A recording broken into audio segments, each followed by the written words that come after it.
Good evening, welcome to the Forbes Film Review with me, Scott Forbes. Today I'm going to be telling you guys my thoughts on the latest film from Angel Studios, that being The King of Kings. Now, with Easter approaching fast, most of us are going to be thinking about these beautiful chocolate confectionaries, whereas the real reason behind Easter is more based upon this book, that being, yes, the Bible, and the story of Jesus. Now, this film is animated. It's the first animated film from Angel Studios, and it tells the story of Easter, essentially, through the framing device of Charles Dickens. That's right, the guy that wrote Christmas Carol. He's basically on stage doing a one-man show of A Christmas Carol, and that gets interrupted by his mischievous young son, who is obsessed with King Arthur.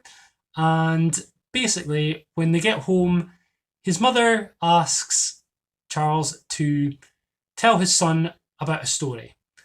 And this story, because the child would only want a story about a king, was about King of Kings, Jesus himself. This film basically takes us step by step through the story of Jesus, basically from life till death. And it hits upon a lot of the key events.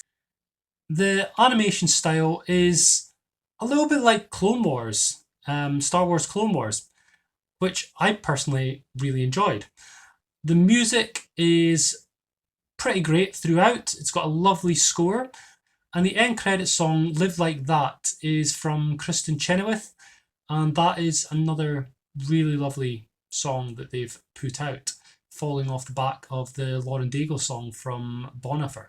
This film was really impressive in terms of both the not comedy side of things, particularly through the use of a feline friend of young Master Dickens. And it also is not afraid to delve into the pathos as well. This film does take us from the birth of Jesus all the way through to the crucifixion and a little bit beyond that as well. And I really enjoyed that mixture and the fact that in essentially a kids' movie, they were not afraid to really delve into that in terms of the dark moments as well.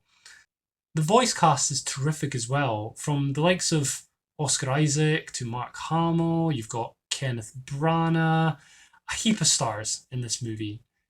What I liked about the film as well is how the child is inserted into the story.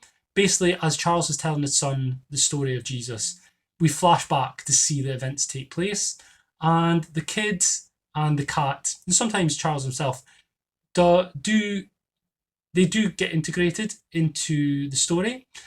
And we see them sort of walking around the same places that Jesus is. And while Charles Dickens is telling his son this story, the kid does pop up now and again with certain questions, which I guess are the type of questions that we would all ask when we were first learning about this story back in Sunday school or at home.